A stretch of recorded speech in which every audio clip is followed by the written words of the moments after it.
Good evening all. तो आज हम लोग शुरू करेंगे हमारा ब्लड ग्रुपिंग का पार्ट 3। पार्ट 2 में हम लोग क्या देखे थे कि हमारा जो फॉरवर्ड ग्रुपिंग का मेथड था उसमें हम लोग जो भी चीज है उसको हम लोग कंप्लीट किए थे। तो इस वीडियो में हम लोग क्या पढ़ेंगे, हमारा रिवर्स मेथड। ठीक है, क्योंकि ब्लड ग्रुपिंग का करने के लिए हमारे पास दो मेथड था ना, एक फॉरवर्ड और एक रिवर्स। तो अभी हम लोग क्या पढ़ेंगे, रिवर्स मेथड।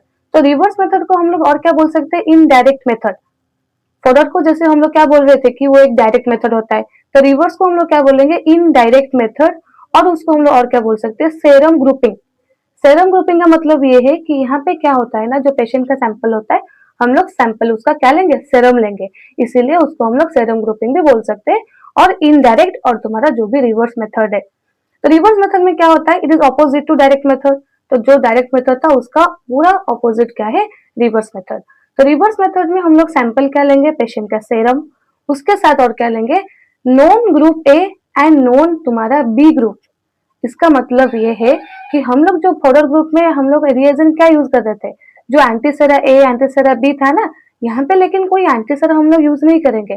यहाँ पे हम लोग यूज करेंगे non A cell and non B cell. इसका मतलब ये कि हमारे पास लैब में एक ब्लड होगा जिसका ब्लड ग्रुप ए, एंड तुम्हारा और भी एक ब्लड ग्रुप होगा जिसका ब्लड ग्रुप तुम्हारा बी होता है।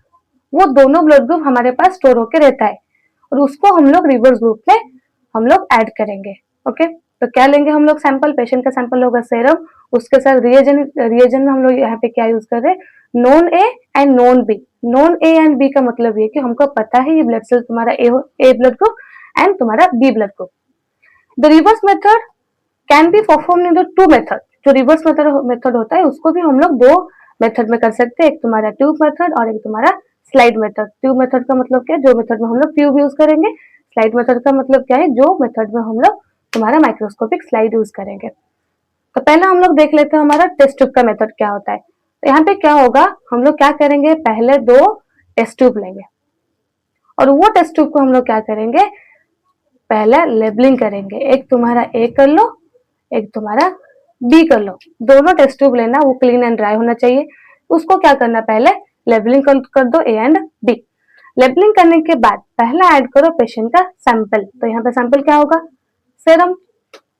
तो दोनों टेस्ट ट्यूब में 2 ड्रॉप्स करके सेरम ऐड कर लो। सेरम ऐड करने के बाद तुम्हारा ए टेस्ट ट्यूब में ऐड करो non A cell and B test tube में ऐड करो नॉन बी सेल। उसके बाद उसको प्रॉपरली मिक्स करो। प्रॉपरली मिक्स करने के बाद उसको सेंट्रीफ्यूज करना 1000 आरपीएम में ओनली 1 मिनट के लिए।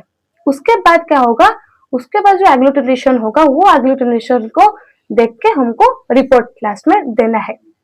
तो क्या प्रोसीजर है, दोनों टेस्ट ट्यूब ले लो, दोनों टेस्ट ट्यूब को एक ए एंड दूसरा टेस्ट ट्यूब को बी नाम दे दो। लेबलिंग हो गया। लेबलिंग होने के बाद दोनों टेस्ट ट्यूब में क्या करना, पेशेंट का सेरम ऐड करना 2 ड्रॉप्स। पेशेंट का सेरम, यहाँ पे सैंपल हम लोग क्या ले रहे हैं, पेशेंट का सेरम। सेरम ऐड कर लो। ऐड करने के बाद ए टेस्ट ट्यूब में क्या करना, non A and B test tube में क्या ऐड करना, नॉन बी। ऐड करने के बाद उसको प्रॉपरली मिक्स कर दो। इसका मतलब तुम्हारा ए टेस्ट ट्यूब को एक अलग एप्लीकेटर स्टिक यूज करके उसको मिक्स करना है एंड तुम्हारा जो बी टेस्ट ट्यूब है वो भी अलग एप्लीकेटर स्टिक यूज करके उसको मिक्स करना है। मिक्स करने के बाद वो दोनों टेस्ट ट्यूब को हम लोग सेंट्रीफ्यूज करेंगे। सेंट्रीफ्यूज 1000 आरपीएम में करेंगे, कितने मिनट के लिए, 1 मिनट के लिए। आफ्टर 1 मिनट क्या होगा, हम लोग जो सेंट्रीफ्यूज से वो ट्यूब को निकालेंगे, तो वो ट्यूब से हम लोग क्या ऑब्जर्व करेंगे, हम लोग ऑब्जर्व करेंगे एग्लूटिनेशन। ठीक है, क्या क्या हम लोग देखेंगे, एग्लूटिनेशन को हम लोग ऑब्जर्व करेंगे। तो अभी देखो हमारा इंटरप्रिटेशन। तो इंटरप्रिटेशन में क्या देखेंगे, हम लोग एग्लूटिनेशन देखेंगे। तो हमारे पास दो टेस्ट ट्यूब है, देखो। तो दो टेस्ट ट्यूब के अंदर एक ए है और एक तुम्हारा बी है। तो दोनों टेस्ट ट्यूब के अंदर तुमको एग्लूटिनेशन नहीं आ रहा है, मतलब कोई भी टेस्ट ट्यूब में तुमको एग्लूटिनेशन दिखाई नहीं दे रहा है। तो इसका मतलब क्या होगा, उसका ब्लड ग्रुप क्या है, ए बी होगा। क्योंकि यहाँ पे जो हम लोग फॉरवर्ड में जो लोग हम प्रिंसिपल देख रहे थे ना, यहाँ पे प्रिंसिपल उल्टा है, मतलब ऑपोजिट है।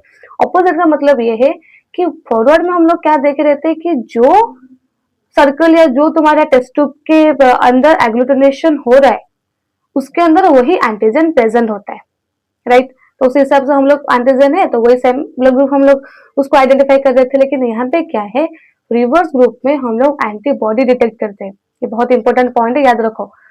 जो तुम्हारा फॉरवर्ड मेथड होता है, फॉरवर्ड मेथड में हम लोग क्या देखेंगे, एंटीजन को डिटेक्ट करेंगे, एंड रिवर्स में हम लोग क्या करते हैं, एंटीबॉडी को हम लोग डिटेक्ट करते हैं। ठीक है। तो यहाँ पे देखो एग्लूटिनेशन तुम्हारा ए में भी नहीं आ रहा है, इसका मतलब बी में भी नहीं आ रहा है, तो नो एंटीजन। तो नो एंटीजन किसका था? ओ। लेकिन यहाँ पे तुम्हारा ये जो प्रिंसिपल है इसमें ऑपोजिट होगा। ऑपोजिट का मतलब देखो एग्लूटिनेशन यहाँ पे ए टेस्ट में आया है तो ब्लड ग्रुप उसका क्या होगा? बी होगा, ऑपोजिट।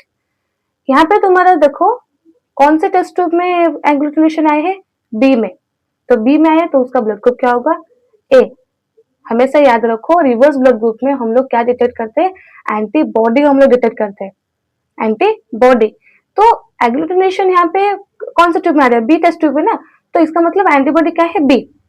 तो जिसका एंटीबॉडी बी उसका ब्लड ग्रुप क्या था? ए था ना, ऑपोजिट था ना हमेशा। ये देखो ये तुम्हारा दोनों टेस्ट ट्यूब के अंदर क्या हुआ? एग्लूटिनेशन आया है, ए टेस्ट ट्यूब में भी एंड बी टेस्ट ट्यूब में भी। इसका मतलब बोथ ए एंड बी। तो कौन से ब्लड ग्रुप में both A and B antibody था? Both antibody, blood group O. तो यहाँ पे देखो तुम्हारा दोनों टेस्ट ट्यूब के अंदर कोई एग्लूटिनेशन नहीं आया, इसका मतलब नो एंटीबॉडी। नो एंटीबॉडी तो उसका ब्लड ग्रुप क्या होगा? A B.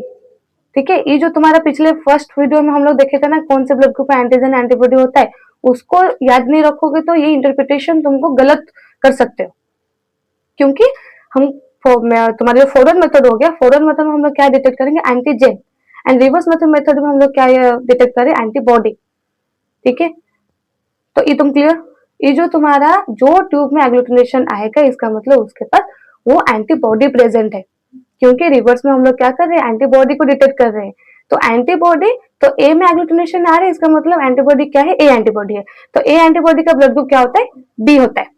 ये तुम्हारा है रिवर्स का टेस्ट ट्यूब मेथड।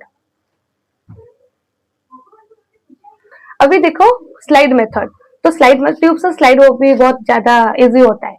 तो यहाँ पे क्या लेंगे हम लोग? Make a clean slide into two halves. तो इसमें भी क्या करना? वही तुम एक स्लाइड ले लो, स्लाइड लेने के बाद वहां पे दो सर्कल कर लो। सर्कल को, एक सर्कल को तुम ए ले लो और एक सर्कल को बी। तो लेबलिंग करो ए एंड बी। करने के बाद यहाँ पे ऐड करना क्या? सेरम। क्या ऐड करना? पेशेंट का सेरम। इसका मतलब यहाँ पे भी ऐड कर लो 1 ड्रॉप का सेरम, यहाँ पे भी ऐड कर लो 1 ड्रॉप का सेरम। सेरम ऐड करने के बाद हम लोग अभी क्या यूज करेंगे? Non A and non B. यहाँ पे antisera A antisera B use नहीं करेंगे हम लोग, यहाँ पे क्या यूज करेंगे? Non A and non B.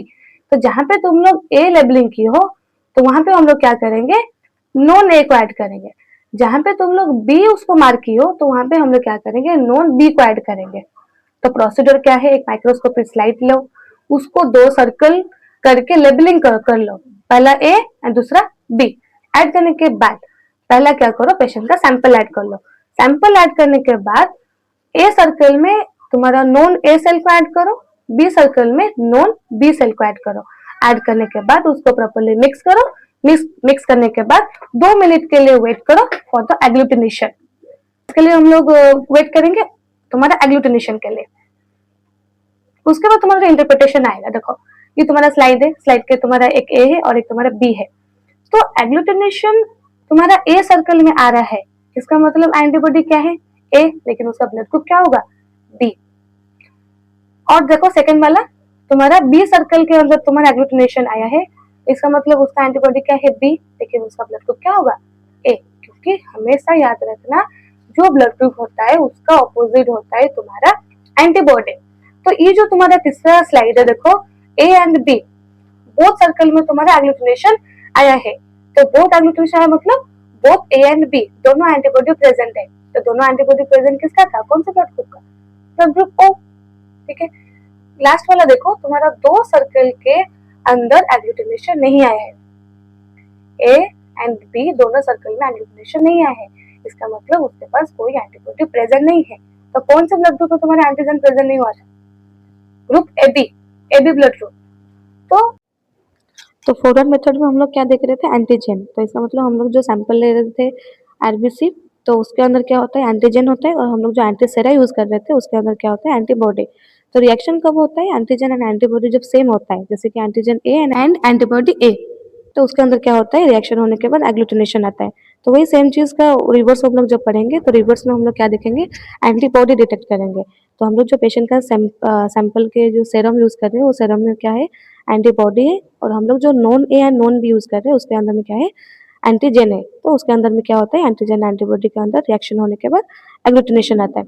तो ये जो हॉस्पिटल में हम लोग यूज़ करेंगे ब्लड ग्रुपिंग का मेथड, तो कॉमनली यूज़ होता है हमारा फॉरवर्ड मेथड, क्योंकि फॉरवर्ड मेथड बहुत ईज़ी होता है। एंड रिवर्स हम लोग इसलिए करते हैं कि जो फॉरवर्ड मेथड हम लोग किए वो क्रॉस चेक करने के लिए हम लोग क्या करते हैं, रिवर्स करते हैं। तो इसका मतलब ये कि फॉरवर्ड और रिवर्स का दोनों मतलब रिजल्ट इंटरप्रिटेशन सेम आएगा, तो हम जो रिपोर्ट दे रहे हैं वो एक्यूरेट रिपोर्ट होगा। ठीक है, तो आज के लिए इतना ही है। प्लीज़ लाइक शेयर सब्सक्राइब करना मत भूलना। एंड थैंक यू, फिर मिलेंगे नेक्स्ट वीडियो में।